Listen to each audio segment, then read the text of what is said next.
Inner Expeditions podcast.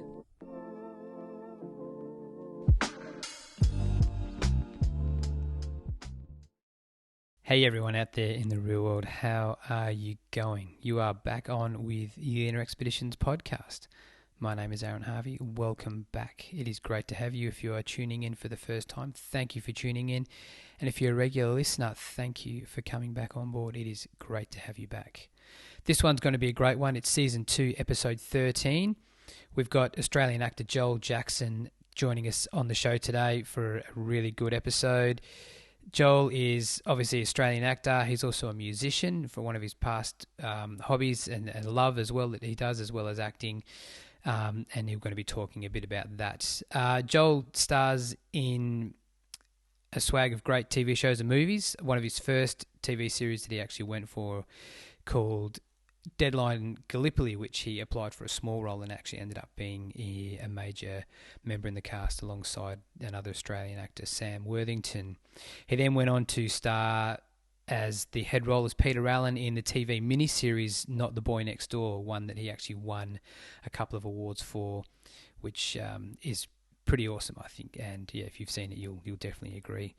He then went on to more recent stuff. We're going to go into, he stars currently in a TV series called Miss Fisher's Modern Murder Mysteries.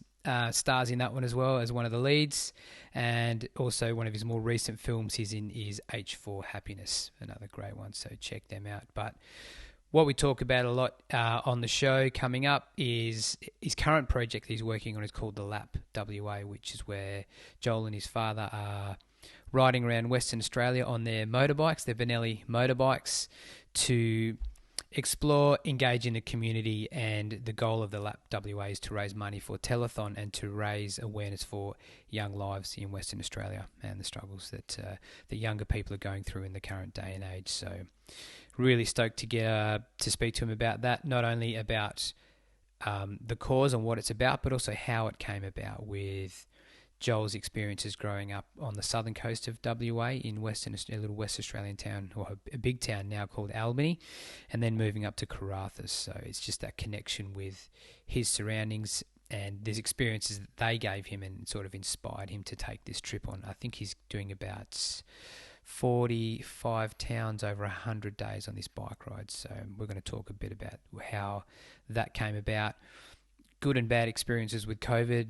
One door closes, another kind of opens up, and it really created this chance for this dream of his to come alive. So it's really cool. We'll talk a lot about community and gratitude for what we have and that engagement with people and the human spirit. So super excited to share this one with you. Hunker in. It's a great one, but without too much more from me, let's have a look at this one and check it out.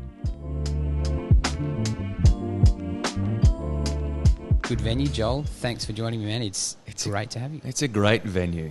It's really cool to see it in the morning. I've never been to a place after playing in it at night time and then come back to the morning after. But there's something really cool and special about that. There's like more of an atmosphere, and you got a respect for the place, and you're really like grateful, and it's nice. Yeah, great. So we're here at Froth. The guys have been amazing. We had a fundraiser here last night for the Lap, which you're doing with your dad, which is incredible. Yeah, so it was our first live event. The Lap is a 10,000 kilometre in 45 days, 2 motorbikes around Western Australia, a full lap of WA, raising money for Telethon. My dad and I are on the bikes, 2 beautiful Benelli bikes. They're epic.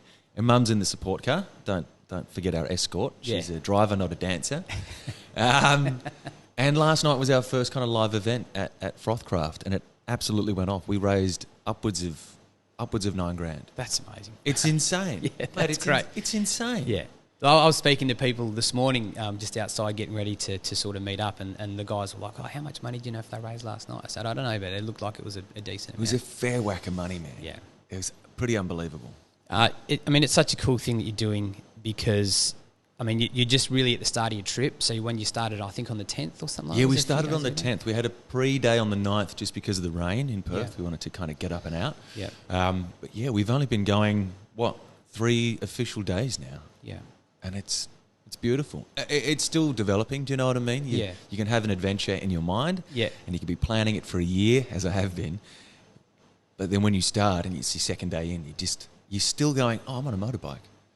Yeah. Oh, far out, we're doing this thing, or stuff happens, or You know, Dad get hit by a duck or some random thing on the motorbike. He's going, oh shit, we're still it's that adventure of touring and just the unknown kind of thing, I suppose. 100%. Right? Getting out there. And also not knowing what a gig's going to be like or what an event is going to be like or who you're going to meet, you know, like yourself and those kind of beautiful things that will now hopefully grow and develop with this thing, as with any personal, passionate project, just cannonballs, you know? Yeah, and anticipation for what's to come, for sure. Yeah. So you started off, you've obviously had this dream to travel, spending time with your dad on the road on your bikes too. That's epic because you've sort of got that background, which I'm sure we'll touch on. But the drive for you to also, you're raising money and you're raising awareness as well as like to sort of coincide with the ride as well. Tell us about that. The thing with Telethon is I've been working with them for 5 years now, on and off, and doing some really big performances for them at the Lexus Ball, where it's the big VIP kind of thing, and you know, you go in and play, and there's a bit of a band set up, and it's really cool. You're doing big Frank Sinatra numbers and all this kind of stuff, or you're doing live sets on Telethon, the 36-hour revolving epic of live TV, and they raise upwards of $46 million last year, which is insane, and it goes to 150 beneficiaries, including Princess Margaret Hospital, or Cystic Fibrosis, or Genes for Genes, or Australian Children's Music Foundation, all these beautiful organisations, charities or research centres. Yeah. So it's huge. But the thing is with us, entertainers or actors, they bring you over, you're there for 2 days, you get put up in the Crown, it's a really expensive suite. You kind of swan in, everyone gets you coffee, everyone makes you food, everyone like panders to you, while you kind of do what is supposed to be like a civil service, if you will, you know, like. And so it's great. What I'm not taking away from that or shaming it. It's fantastic. But a kid like me who grew up in Albany on farms in Torbay and was raised in Karratha and has been gigging since I was 15 years old and loves to work. Yeah. That idea just doesn't really sit well with me. It's just kind of like, well, there's upwards of 5,000 volunteers here making this day possible. So surely we can do more. Surely we can do more. And it started cannonballing from that idea of going, all right, well, what else could I do? You know, I play music. I like chatting to kids, and I know I'm really good at primary school activations where I've worked with Cinefest Oz, the film festival, and done their school ambassador stuff. And I'm an ambassador for Australian Children's Music Foundation. So it's like, well, that could work. And Dad's a primary school principal, so that could really work as well. Okay, cool. We love motorbikes. Yeah, awesome. And it sat there in the back of my mind. And then we did Telethon last year. We had the Muditch Mob, which is the Indigenous group from Wesley College. Yeah, I saw that. It was cool. It was wicked. Yeah. It was the biggest performance of Indigenous performers at Telethon ever. And it was kids, you know. And you go, that's the next generation of storytellers. So to have made that possible, we walk off stage and Nick Nat's sitting there giving everybody high fives and saying hello, which was, and thank you, Nick, for doing that, because that was really generous of him. Yeah. But he goes, what are you going to do next year, Jola? I was like, oh, shit. So Dad and I chatted about it over Christmas and a couple of beers, and the lap was born. We were like, well, why don't we do something like Ewan McGregor and Charlie Borman's The Long Way Round? Yeah. And that's where the kind of kernel of the idea came from, and then it kept, we wanted to make it where it would be on electric bikes. Yeah. To promote, you know, the transition to electric travel, and especially with the highway that's coming up. But that logistically just wasn't going to work with how sparse and open the country is. Yeah. And so we turned to Benelli. They were really grateful and gave us open arms. But the whole adventure is everything goes to helping save young lives and help young families going through what is maybe the worst period in their lives, and don't wish it upon anybody. And anything we can do to help them out is a big bonus. That's incredible, man. Even just seeing, you know, the word and the buzz going as people know that you guys are coming to town and getting here, it's infectious. And, you know, I mean, you don't stop. I mean, you're so busy. I mean, you're travelling all day on the bikes. You get to town and you're taking tickets at the door, and then you're playing that night. I mean, it's epic. Like, you're giving a lot. And I know I was speaking to your dad, Weston, yesterday, and he's saying, you know, you guys are stopping off along the way and people are spotting you and they're like, are you guys doing that bike ride? And just openly just giving you guys money. It's so great. And we'll pull up at the next stop, and Dad will have walked into the shop or something and grabbed something to eat or a water or whatever, and I'll be out on the bike, and he's like, oh, you go, oh, hey, you got a pocket? And he's holding like $50. I'm like, who's that from? He's like, oh, these guys heard us on the radio, a couple of weeks ago, or they saw Mum in town.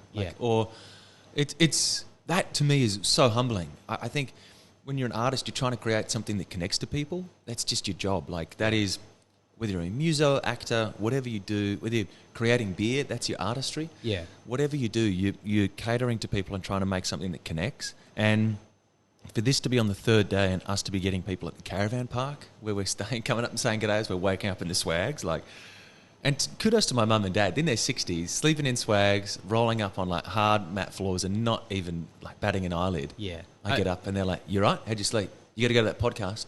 I'm like, yeah, I know. But well, yeah, they're on the door and everything, taking tickets, like Mate. so friendly, and just the time, just to not even taking tickets, but speaking to people and engaging. I mean, it's uplifting, and that's just a great symbol of what this is all about. And I'm so looking forward to seeing how that is going to go the further you go into your trip, and impacting people the further and more remote you go as well. Yeah, well, community is a massive thing to me personally. Yeah. That is. I don't view other people as like individuals. I view them as part of that all-inclusive kind of family, and that might be really naive, but it's the way I live my life, and it's the way that when I'm on stage, that's how I connect to people in an instant. There's no barrier. No one's done anything wrong. Everyone's innocent until proven guilty, and even then, I really don't care because we've all done stuff. But aside from the point of that, community is also why I wanted to do this thing. I've been in lockdowns in Melbourne, in Brisbane, in Sydney. I've lost, copious amounts of work, and I'm sure that everybody in our industry was working on the Elvis Presley film with Baz Luhrmann and doing all these amazing things, and it fell through because of timing once everything got reshuffled. But you're going into situations where you're looking at Sydney and you go to the shops in Melbourne and there is no sense of togetherness, and people could not be further apart, and it's got nothing to do with them. They're doing the best that they can. The rules are keeping them apart. Yeah. And the fact that we can be a community here in WA at the moment is something that should be cherished and shared and hopefully used to inspire those that can't be doing what we're doing at the moment. So that was a big part of it too, man, is to come in, celebrate a community, as Pete and the guys at Froth did last night with all the amazing auction prizes and raffles. Yeah. It's like bring up those around you and share the good word.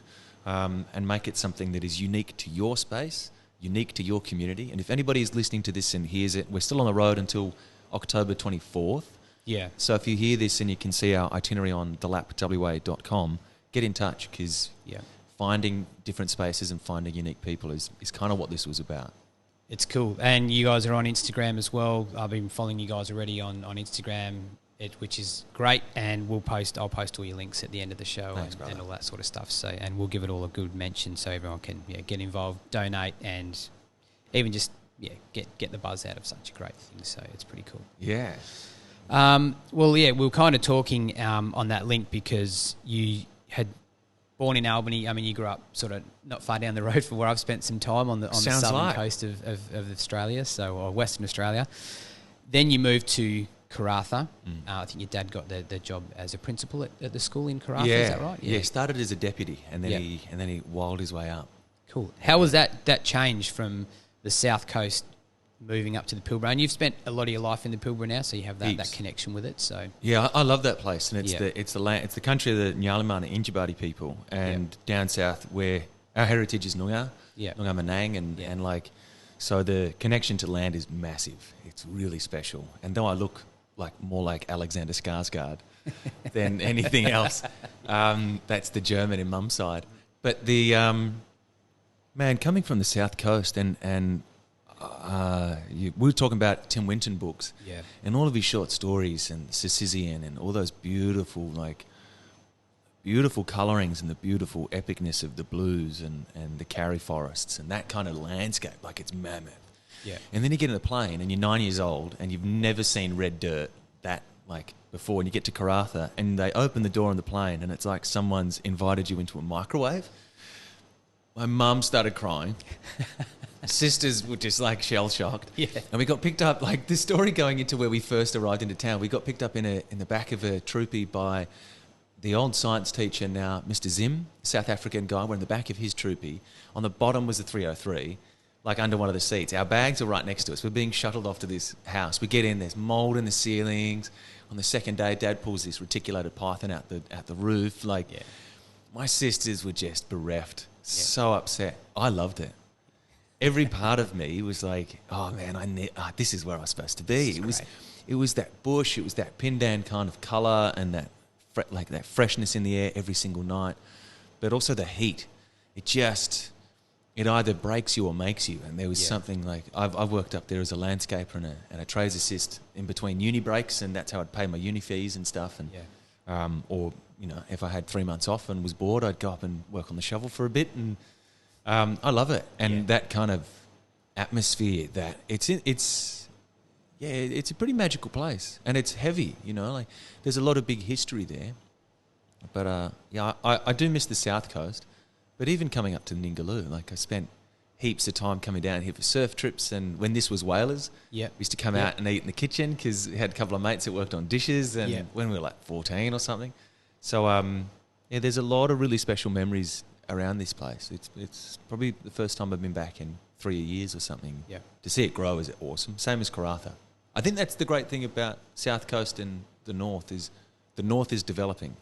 Yeah. And yes, the South is too, but there's a lot of and not to knock it, but there's a lot of old blood, and it's great because it's made it what it is. But I think too, to move into this next stage of whatever we're going to go to as a community and being more renewable and being more connected in that way, so that we can all last. The Northwest is kind of ticking over and getting conversation started. It's good. It's getting that. And you've got two different landscapes, like you mentioned. Down the south, you've got your beautiful karri forests and your green hills and that sort of the beautiful beaches, and then you come here, it's a lot more. I mean, it's quite dry, it's quite desolate, but it's still a very special feeling of the ground and your environment that you walk on and that you're engaging with. It's a special place. Which is easy to connect with, I think, and it's a good thing when it's hard, you're going through hard times, and everyone has been lately with everything that's happening, but the importance of, reconnecting with the outdoors, I think, getting your feet in the dirt when you can, it's a big part in also keeping your mind in a good place, right? And on that too, like even going for a drive, I'm a mad reader of Sam Shepard. I love him, like all that highway poetry of America and the American highways and writing for Bob Dylan on Hotel. What's the book? He was Bob Dylan's journalist when they did the Highway 61 crazy tour, the one that all the face painting and all that crazy stuff. So Sam Shepard, who's Pulitzer-winning playwright and an award-winning actor and stuff, wrote the Motel Chronicles. That's what it's called. Okay, based of short stories, really crazy kind of road stories. It's awesome, but man, I've had tears in my eyes riding behind the old man and like coming over a hill and just seeing the blue and then the canola fields and then the red of the dirt, or like just really just interesting stuff, or seeing cows, or like it sounds really lame and sounds really simple, but same thing is getting connected to the ground and getting out there, like changing your horizon is even just for 30 minutes. Going for a walk, or just literally changing your perspective from where you are, turn 45 degrees, and you're probably going to see something that'll change the way you feel. It's really does. It's as simple as that. Like, you're being grateful for the small things. Like I've had people on the show before that are super fit ultra marathon runners. And they've got COVID, and they get out of hospital and something. And I'm grateful just to be able to breathe fresh air. To be over it. And this is super fit guys. He runs 100 kilometres plus a week. Runs in 160-mile races. God. He said he's just so grateful to have his health back. He was just happy to be able to breathe without the assistance of a machine. So, my God, you can just sort of bring that back. And we had some closeness. Even we went into lockdown here briefly when it really first started. And we were just really grateful to have time as a family without all the distractions and the busyness that life can really throw at you. We just had time to really, spend time at home, indoors, and just be together and not be obliged to be anywhere else and have that busyness pull you apart and distract your mind from other things. You just had a chance to be in the moment as a family, which I think is it's important too, and it's been a really grounding lesson for us to learn as well as a family. There was a stat that came out about relationships during COVID, and the people that are living together or have been forced to live together, their relationships improved. It's not because they haven't tried beforehand, it's because now they're just there.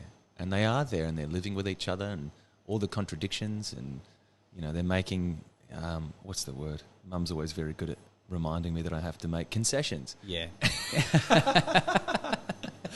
And those little things, you know, like within a person lives about 100 multitudes of that personality. Yeah.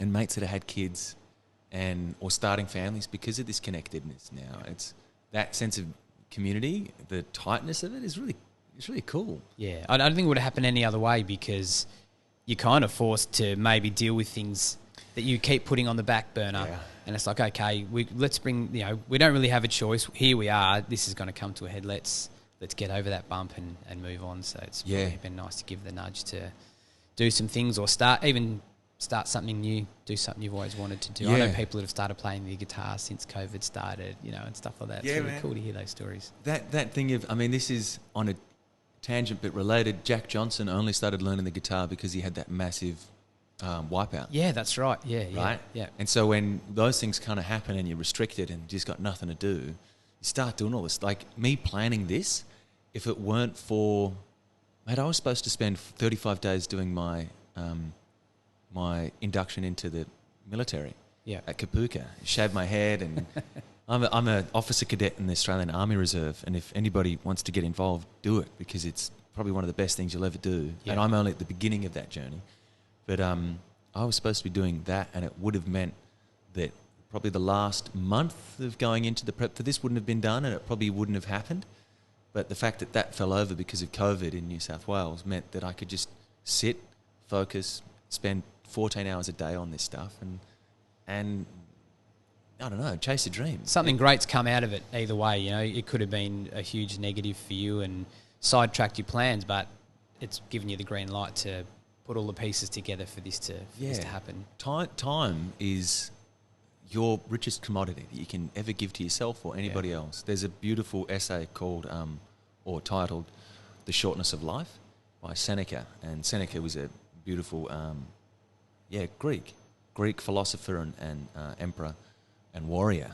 I think that's why the thing of the military for me comes out of that stuff of going, these guys were smart, they wrote plays, they wrote comedies, and they also were warriors. Not in the sense of our warrior, but they were like that was next level, but they understood humanity to the width and breadth of its container. Yeah.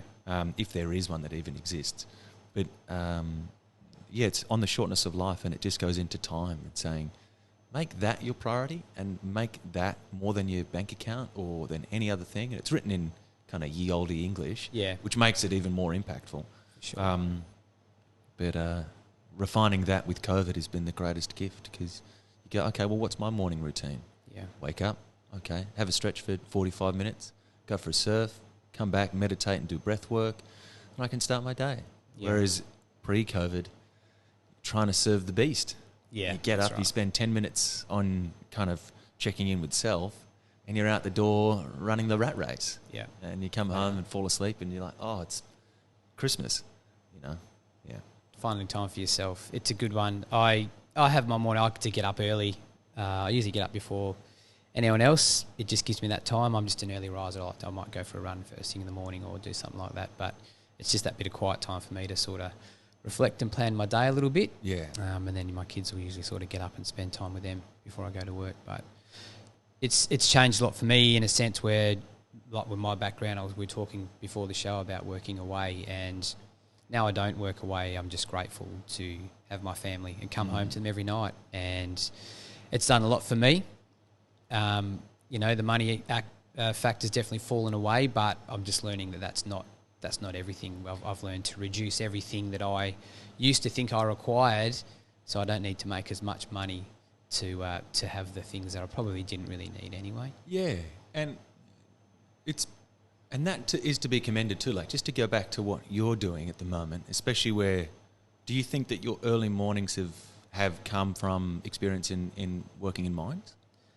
Yeah, probably a little bit. Just used to getting up, but I mean, I'd always get up before I even started work, I might get up and log some Ks on the treadmill or something like that. You know, Yeah, nice. there was a drive there for me to, at that stage, to get fit and to shed some kilos. But but now the more I learn, I'm sort of learning about circadian rhythm and getting up with the sun and going to bed early. Like, I know how important sleep is. Even though we've got kids, we're trying to work out, who's going to get the sleep, right? I know how important sleep is, even though I have kids. Best sentence. Just nah, man. We're the opposites. Me and my wife are opposites. So I'm an early riser. Yeah. Early to bed, where Renee's a bit more of a night owl, so she'll do the night sort of shift, and a bit of kid stuff through the night, and then early morning I'm up. I'll grab the kids and go from there. So yeah, awesome. It's a juggling act, but learning that as well. It's just been in my system now for a while. I just love early mornings and getting up. And if you can give to yourself, as selfish as that might seem from an outsider's perspective, and even if you're sitting there giving yourself the guilt and shame of doing that stuff, it took me forever to get over the fact that me sitting and being quiet for 15 minutes and 15 minutes base level, meditating, I couldn't get over the fact that was not me putting something into the world. Yeah. And it felt so incredibly selfish. Yeah. I'm still not over it. So, but finding that time to give to yourself, like you run or you check in, so that you come home, have your shower, the moment your kids get up, everyone benefits. You're on point. Yeah. It's there to be had. Yeah. It is a hard one, and you do get that guilt as parents, and sometimes I do get it because I might not get out in the morning. I'll go in the afternoon. I've been at work all day, and then I might come home and go for an hour run, which you got to work out and make sure that you can tell, like, if I ask my wife, can I go for a run? I can tell in the tone of her voice if it's okay to go or not, and sometimes I might not go, but allowing yourself to have that it's keeping yourself happy inside, and then people benefit from that a lot more, from you being better in yourself. Oh, totally, man. And even if your partner, if you can tell within your partner, because we all went through this in COVID stuff where people felt obliged to kind of hang out or change their routines or change their rhythms. Like I'm probably sitting at about 88 kilos now. I'm normally 98 kilos or 97 kilos of big boy. Yeah. And really work really hard. It's like an hour and a half every morning, and then I'll do some stuff at night as well. And I love it. It's part of kind of my routine as actor. And I think the thing of moving weight and steel for me has been, as a really competitive person, is as soon as I start my day by lifting or moving, if you're lifting 140 kilos as a deadlift or whatever, and you do that 10 times, that's 1.4 ton.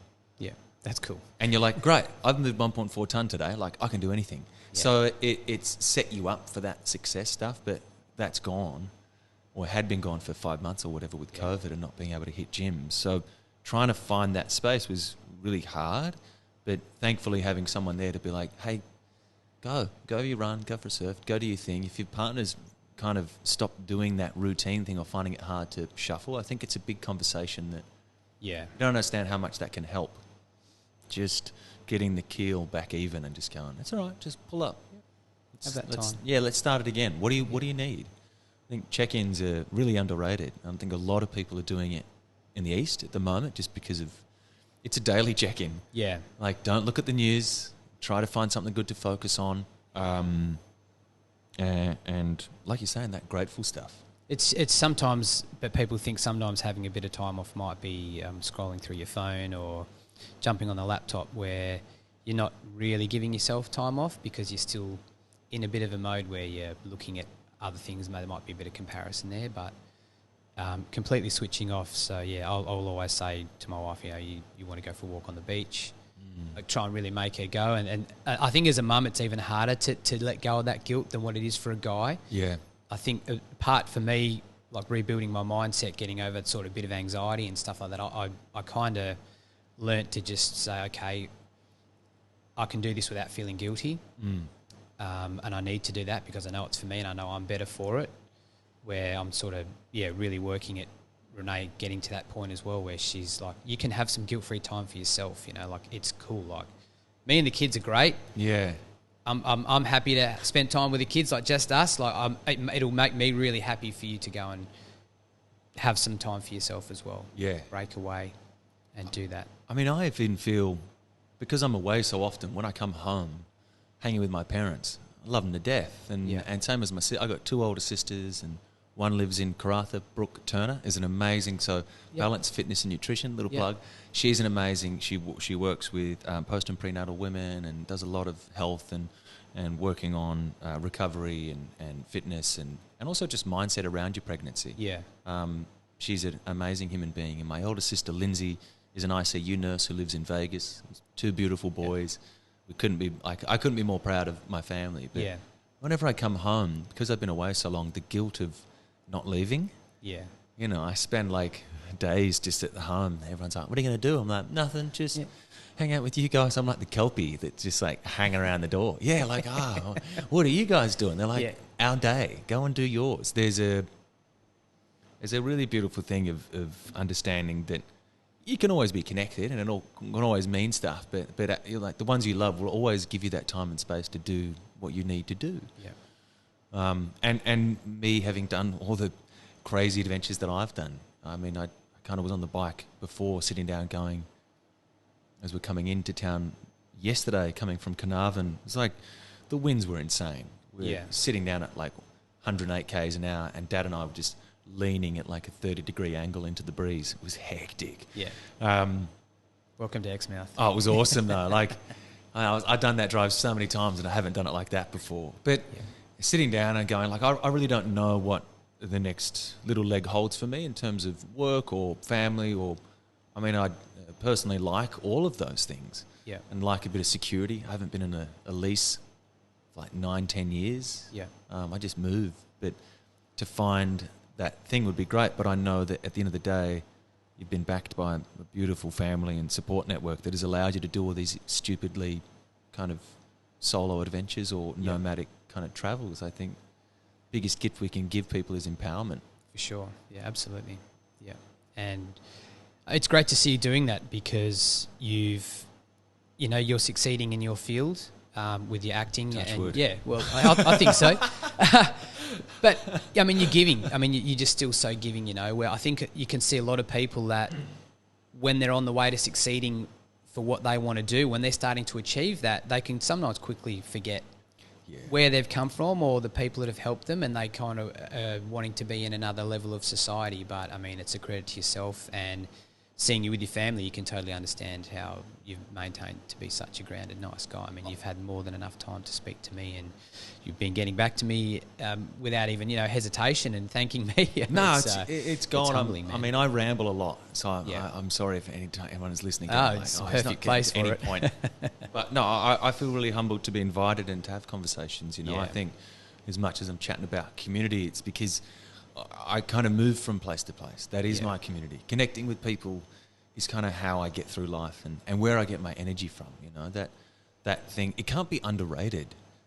Same as we were talking about with breath work, and that's been a massive thing for me. And cold showers or cold water and that shock to the system. Same as a conversation. You might not always want to talk to somebody, but the moment that you start, it's probably going to be the biggest. You won't realise it, but when you go to sleep or when you're sitting down at a quiet moment, you remember little things about their eyes, or you remember tiny things about the way they held themselves, if you're paying attention. And kind of recognise we're all just little silly animals, and it's beautiful to be a part of that little and you get inspiration ecosystem. From it, because totally, you could be having a day where it's not super awesome, and you might meet someone that's picked up the guitar, and their joy and their level of enthusiasm just gets you going again for whatever you're doing, even if it's unrelated to your interests. It's like you're rejuvenated again. It's so cool. And today, walking from our swags to the shower, I ran into the beautiful lady that used to live behind us when we were kids. She saw me straight away and was like, "Oh, Joel, how are you?" It's like, "Oh," she's like, "Yeah, I know you'd forget, Diana Little." I was like, "You were tiny." Yeah. But she goes, "So you're living a very charmed life?" And I was like, "Oh, yeah, it's all right." And she literally just whacked me right across the shoulder. And she was like, don't do that humble shit with me. Yeah. And it was so refreshing because it was just like, take pride in your life. Yeah. And so much of our time is spent, especially as Aussies, like trying to disappear amongst the tall poppies and be like, don't cut me down. Talk it down, yeah. Yeah, but it's also like there's great power in taking pride in who you are. And it's not about an ego. It's not about being bigger than the person next to you. It's about celebrating your win. Yeah, and celebrating the hard work that you've done to get to where you are, right? Totally. Yeah. It kind of really shocked me. I just went, oh, yeah, you're right. Yeah, I've worked bloody hard. I'm not lucky. Like, it's, cool. Thanks, Diana. Yeah, have a good day. You know? And you're off. Yeah. Conversations, and I mean, my favourite part of my week, and Nan has since left us, but my Nan, Joan Rowe, was my favourite conversation to have in the world. And I'd call her 3 times a week, sit and chat for 30 minutes, and, you know, end of it all, she'd be like, oh, mate, my brain's like a bloody messed up praying. What she'd say? I scattered like praying mantis or something at the moment. I can't, like, she was forgetting stuff near the end, but she was so switched on, and it was amazing to sit and talk to this human that had been through so much, never been to uni, never kind of, only thing she did sit was like a typewriter's course, but was so involved in her community. She's raised 3 beautiful kids, grandmother to like however many, great-grandmother to like 6 or whatever. But those kind of little check-ins of generational appreciation was great. And I try to find that stuff now, whether it's family or not, but connecting to someone who's older, or connecting last night, those 2 kids on stage, you know, like that kind of stuff. It just clicking in to looking at it from a kid's perspective, or looking at it from someone who's 90. Yeah.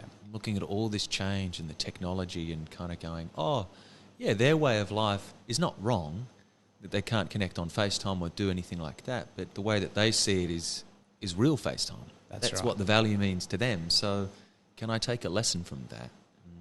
Can I use my connectedness to connect to them in some way? Like, it's not segregated in any way, shape or form, but those things are so fluid.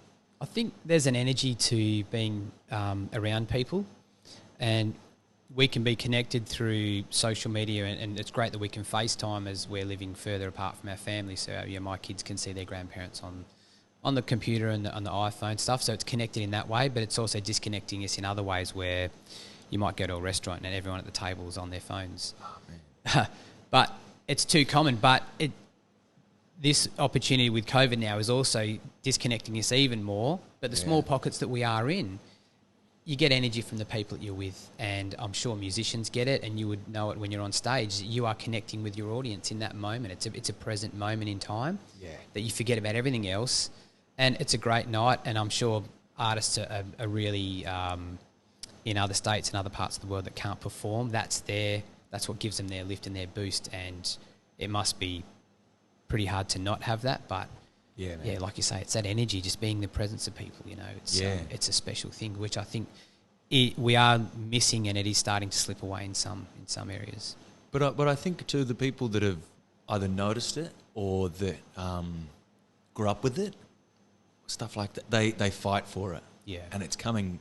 And that's the kind of like little renaissance of connectedness is kind of, there's this great group of patriots that are just like, nah, like you will sit and chat, or like at this place we will, like restaurant owners, or same with Pete, and kind of going, I went up and said, a couple more songs. He's like, yeah, fuck, whatever, mate, let's go. Let's do it. Yeah, you're like, oh, great. Okay, cool. And there's no expectation. It's just about whatever happens. And but I think the people who fight for those connections, and I think we're looking for, even in friends, you know, like I turned 30 in July in lockdown. Yeah. So just had like a whiskey and a brisket and was like, well, that's exciting. But no, it was great. I got to be grateful. And coming out of that stuff, like, it's really interesting to think going forward, there's going to be, hopefully, touch wood, a lot more years. So who's my community? Like, who am I surrounding myself with? Not only friends, but like if you think about your community is 100 people. Yeah. You know, so who are your 5? Who is your next tier? Your 10? Who's your 15? And so on and so forth. There's a great number about that. It's a site. I'll find it and I'll send it to you. Yeah. So I don't babble. But yeah, sure. There's a number of human beings or connections that we can keep. And it's the perfect size of a regiment. I think it's about 150. Okay.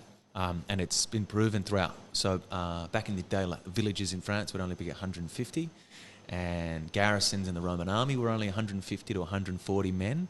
And it was the only way that they could all stay. That number is a perfect way to stay connected. After we get to like 200, we kind of lose connections. They all branch off into different Yeah, it just becomes too hard to maintain it all. Okay. Whereas that number itself is it's really cool. It's what happened where the guys that invented Gore-Tex. Yeah. So they started their company and it completely blew up, and they started making these huge things, and the communication and production just fell to the floor.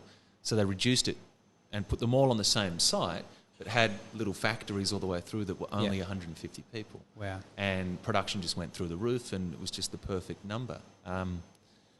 But when we do have those, what I'm trying to get to is that, I told you I'd ramble. That's good. What I'm trying to get to is that we've got to be really, I'm starting to be really clear now about who I want in my life. Yeah. And knowing that, same as we were talking about with time, it's not a selfish thing to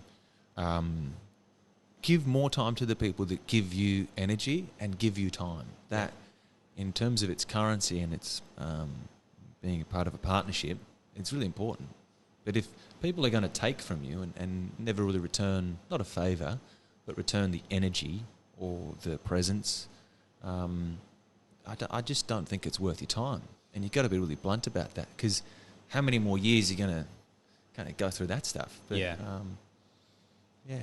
It's a big thing. It's nice when you say, you go back to the Roman Empire and even thousands of years back in, Chinese provinces and stuff, how this modern stuff, the stuff that they were doing centuries and thousands of years ago is still working now. It's like, man, how switched on were these guys? Mate, concrete, the recipe for concrete has been found and destroyed over 4 separate occasions. Yeah. We've been doing this shit for like millennia. You know what I mean? It's not every story has been told. It's about putting your spin or your flavour or a brand new thing on that. I mean, I think that concrete, the Egyptians had some form of it before the Romans came and took, or before the Greeks came and took over from Cleopatra. She destroyed it, and then they moved up, and then the Medici started making it again for their structures, and then they destroyed it. And then it was found again probably a couple, 800 or 500 years later or something. I mean, those dates and names are probably skewed somewhat, but I love history. And the idea of it's all been done, man. People have been... It goes around. Yeah, it all flows. It all goes around. Well, I mean, you were talking about the breathwork stuff. I've literally this week finished a book called Breath by James Nestor. James Nestor, yeah, right? Yeah, dude. Great book. Awesome. And the way that he's saying is, there's all of these, the Wim Hof method and all of these breathing techniques, no pranayama, and all of these breathing applications that people are using now for wellness are being backed by science, which is great, but they also, similar methods date back thousands of years that people had, there were certain types of prayer that were in the same timing that would make you breathe 5-5. Yeah. 5.5 seconds in, 5.5 seconds out, and the benefits and how linked it is, and it goes back a long way in the Buddhists with the Tomo or the Tumo breathing. Yeah, so I've started doing that. It's a crazy thing. One is just for relaxing, and then there's other methods that are kind of to reset your central nervous system and give you a bit of a jolt, but to sort of realign you. It's impressive. How's that been going? It's going really well. Yeah. It kind of got me through. I've been in quarantine 4 times now. Yeah. And I got James, being my partner, I got James's book when we started shooting Miss Fisher's Modern Murder Mysteries in October last year. And that was a 5-month shoot. That was really long because we took a break over Christmas and there was COVID scares and all this stuff. And it's super stressful. And I'd be getting up at 4, gym for an hour, come home, meditate and breath work, go over the day, write my goals, drive the car into the studio at 6, breakfast at 6:15, in the chair at 6:30, costume on at 7:30, on set at 8. Wow. And then leaving at 7, driving home, getting home, making dinner at 7:30, spending 2 hours studying the next day, and then maybe reading or stretching for half an hour and then going to bed. And so that's 5 months of your life. And people are like, why don't you answer my calls, bro? You're like, man, I'm really hectic. Yeah. And you think I'm busy, go and talk to Geraldine Hakel, who's in the makeup chair at 4 o'clock in the morning for 2.5 hours. But the breath work centered everything. And I do it at the beginning of the day. I do it at lunchtime, just sit in and check. I do a 4-4 kind of square breathing at lunch for like 10 minutes before eating.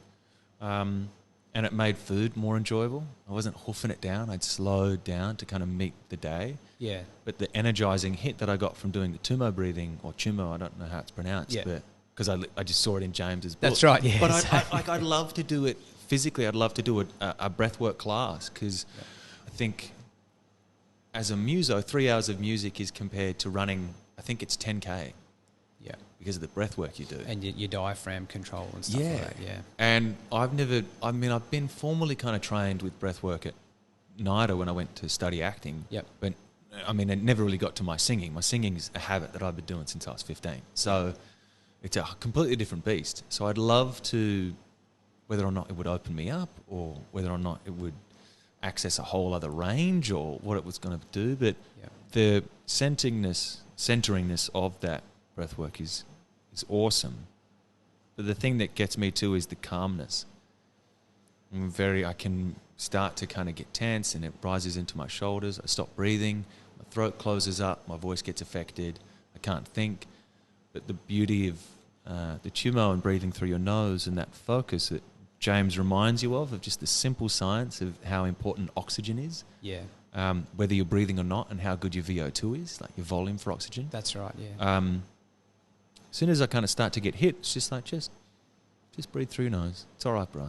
Same as on the bike, sitting there in a stressful situation, doing 112, hooking into the breeze, and you're just like, when is this going to end? And you see a sign that says 110 Ks, you're like, oh, in like an hour. If you're lucky. Yeah, if you're lucky, yeah. And you just go back to your breath. Yeah. And really enjoy. In the book is that beautiful quote or beautiful line about the Japanese warriors. That if the samurai, the breath test was that they'd put a candle or a feather underneath their nose, and if the candle went out or if the feather blew, they weren't ready for battle. Yeah. And it's like, whoa, okay. So we can come to ourselves. We can still this tumultuous thing that's inside of us all the time. I think that's really cool, seeing your journey and also knowing what I want to do. Like, there's so much I need to learn, man. So much that I want to get involved in and need to come back to. But knowing that we can speak to the beast and at least sit with it rather than control it. I don't think I don't want to control that beast. I'd love to look at it. Yeah. Every now and again, like running through the forest and be like, holy shit, I saw it. Yeah. And let that be part of it. But I'd recommend that book to anybody. Yeah, it's a great book. Yeah, I've literally just put it down this week. I finished reading it, and I'd sort of heard of James Nestor, and I think a friend of mine put me onto the Joe Rogan podcast where he spoke to him a while ago. Oh, I didn't. It's a great episode, and it kind of got me thinking about it back then, to the point where I would start sleeping and consciously closing my mouth to sleep. So now I'm pretty good at that. I can kind of automatically sleep with my mouth closed, breathing in through my nose, and the difference it makes, I think, in my breath rate per minute, because my activity tracker will show me how that's improved, and it's dropping, because you can't really pant breathing through your nose. It's a full breath in and a full breath out. There's no shallow breathing, so it really centers that. And since I've read the book, when I train now, I'll keep my mouth closed as much as I can while running. Same. And what a difference. My sprinting, because I was a long distance runner and did footy for years and stuff. But my sprinting has gone like out the window with nose breathing.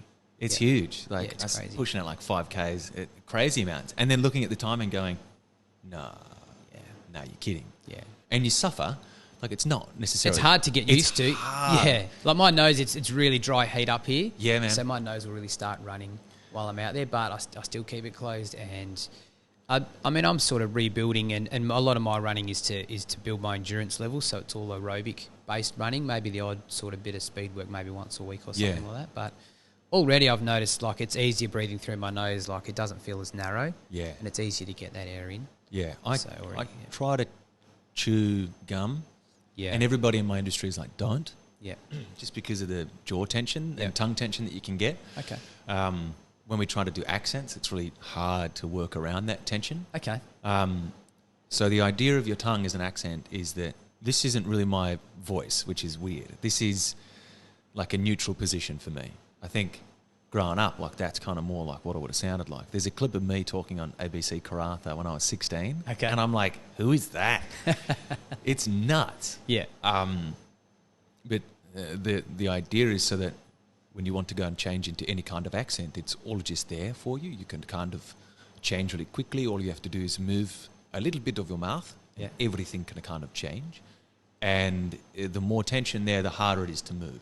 Okay. So same as, I don't know, like surfing or any impulse sport where it is like the freer you are with your muscularity, the quicker you can action and respond to impulse. Yeah.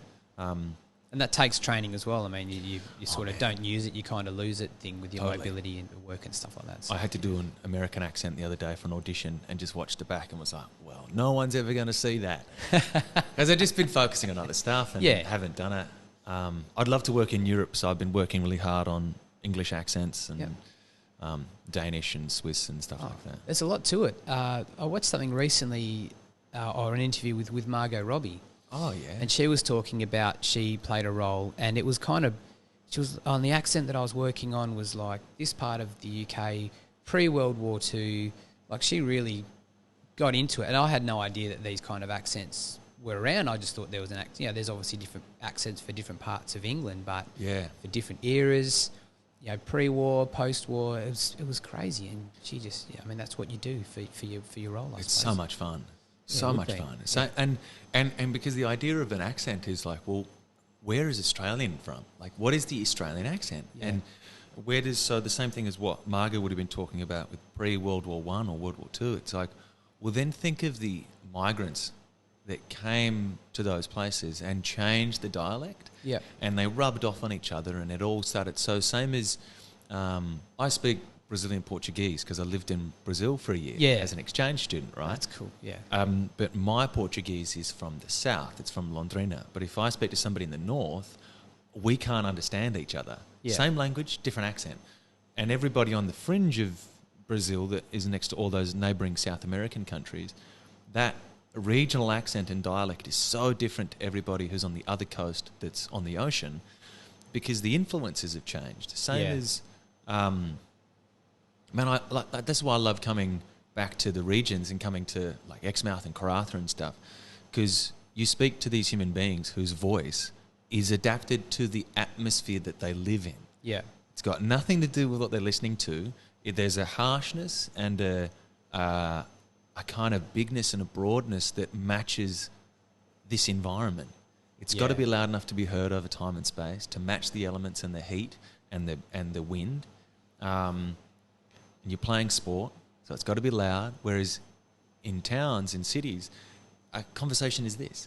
Yeah. It's across the table or it's not. Yeah. And so it's more about the consonants and it's more about the timing and the delivery. But here, it's about the vowels. It's about the breath. It's about the bigness. And I love it because there's something that's really unique about every part of Australia in that sense. And I mean, our job is to see detail.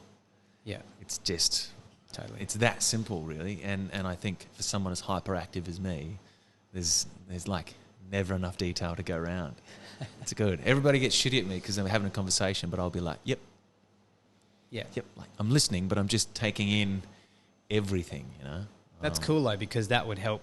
You know, get in that you're absorbing your surroundings as well, which is helpful for being in the present moment too, I guess. There's a lot of things you see when you just sit still and look sometimes. Yeah, which is pretty awesome. Big time. I think.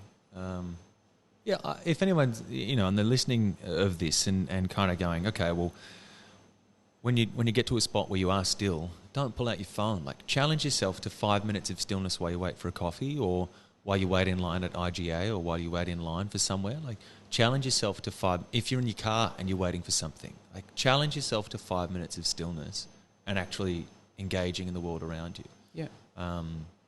Simple stuff. Whether it's even like just looking at your hand, looking at it compared to what it would have looked like the last time you saw it, and kind of going, oh, it's my body. Like I take care of this thing, and it takes care of me. It takes care of me. Sorry. Like check in with the sky. The only reason why humans kind of wanted to fly was because we kept looking up. Yeah. And now we've kind of, every now and again, we've kind of reduced the horizon down to something that's in our hand. And it's really remarkably humbling if we just raise our eye line just a little bit more and just check in with that stuff, because you never know what kind of looking up will give you. I know it sounds really kitsch, but it's important. But it's so true. And it's being pushed a lot at the moment, and you hear a lot of it, and it's for a reason. Yeah. Because there are some incredible benefits from it for yourself and for others too. It's just, like I say, that connection with other people. That's all people need sometimes. Yeah, and if you can't be selfish for yourself, think about it for somebody else, you know. Yeah. If I'm a better human, who am I better for? Exactly. Whether it be a family member, whether it's your loved one, whatever, like your community.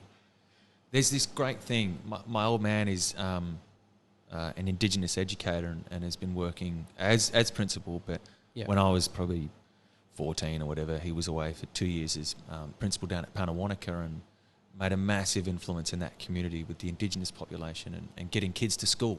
Just simple. Just like, but that's so hard in those communities, is to just get kids to school, man. Yeah.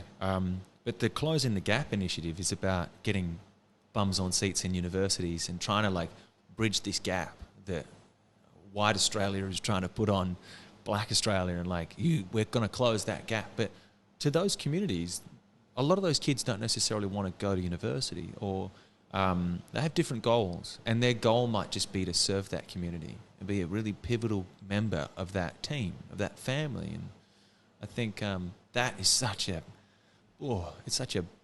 big goal. It's such a really heartwarming thing to achieve, or thing to want to drive for. Yeah, and being tuned in for what their goals actually are, not trying to force your goals upon them. Yeah, a little bit as well. Totally. Not everyone's the same, so you can't just assume that what works for one community is going to work for another. Oh, you've got to be in tune to that on the ground. Walking into social society, I just realised how much like faster I run than not like. Do you know what I mean? It's a beautiful space, but I walk in there, I'm like, oh man, I got to sit outside because everything is so beautiful and zen and calm and in this place, which is beautiful, and it's theirs. But when you're clicking into vibrations, you just become very aware that mine in the morning is like, everybody might just be a little bit more mellow. Nice. So clicking into those things and realising the differences, how you can positively influence each other, is really important. That's right, man. I can hear the kitchen starting to crank up, and we've had an epic talk, and you've got a day in town, which I want to let you sort of get back to and spend some time and enjoy this town. So I'm going to start wrapping things up, because I don't want to keep you from having a day to yourself. But man, I'm so grateful for your time to come in.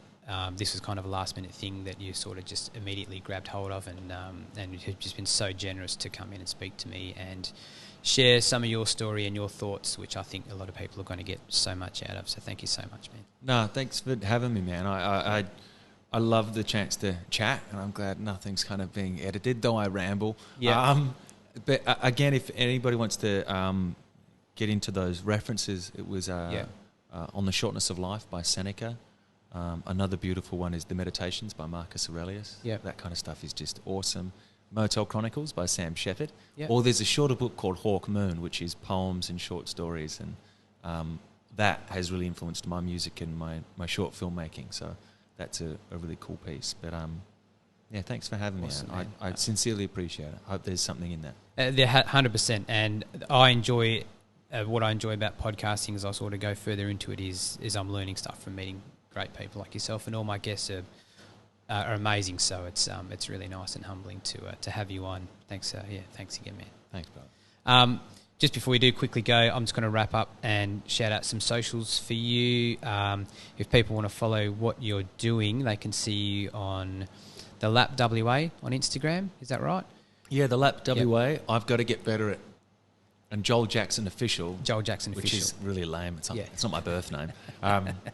But Joel Jackson Official or the Lap WA. And they're two really good resources. Yep. And I think if the people want to even make a contribution, donate to the cause, they can find it at the Lap delapwa.com. That's right. I think that's right. Yeah. So, otherwise, yeah, you're pretty easy to find online, man. If I can find you and dig up some information, as I'm new in this game, check it out. It's so rad, guys. I mean, I think you really enjoy it. It's a great cause. Follow them, see what adventures they're getting up to, and the people they're engaging with. I'm looking forward to this is kind of the start of your journey, man. But I'm looking forward to what's to come, man. It's so rad. Thanks, brother. Thanks Appreciate a lot, man. Yeah, no worries. All right, thanks, bro.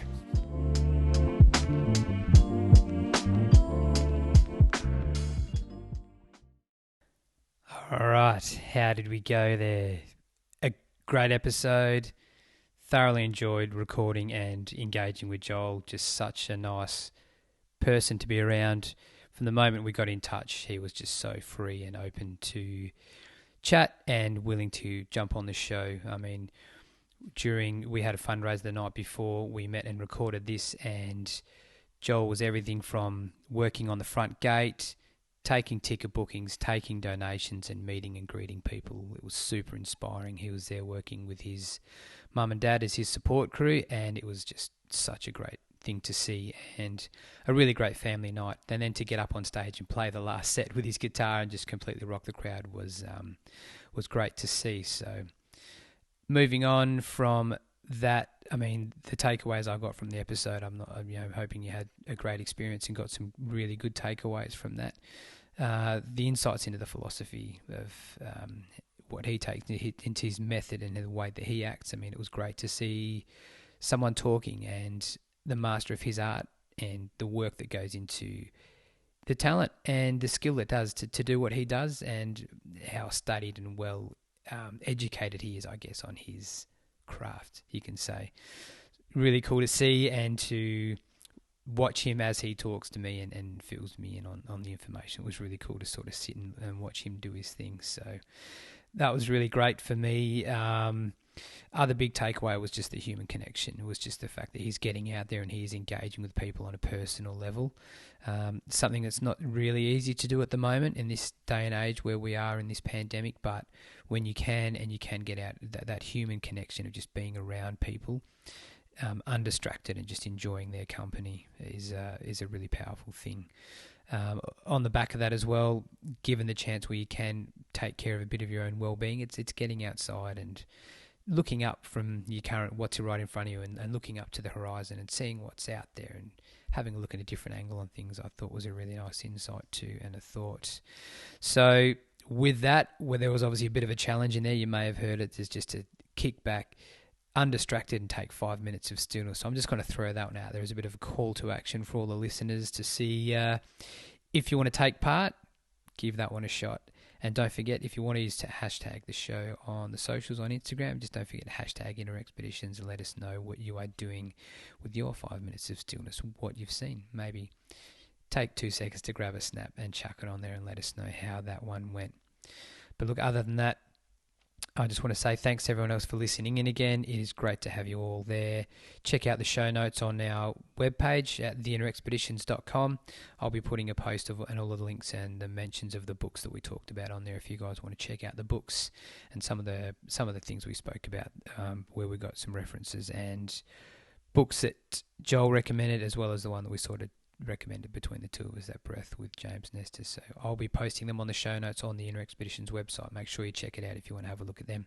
Other than that, that's it from me for this episode. It's been an amazing episode and a great experience to catch up with these guys and to check it all out down at Frothcraft Brewery, who supported us and allowed us to record on the venue. You could probably hear a few little fridges kicking in and out in some of the recordings, but it was a wicked venue and always really happy with the support I get from the guys down at Frothcraft. So I just want to give those guys a little shout out at the end there to show my appreciation for everything they do for me in the show. So thanks, guys. Other than that, it's time for me to go. I'm sure it is for you guys as well. Thanks again for tuning in. I really appreciate everyone's thoughts and the messages and the great feedback I've had from everyone has been really uplifting. So keep them coming. Until next time, it's been great to speak to you all again. Thanks, guys, and I'll talk again real soon. Bye.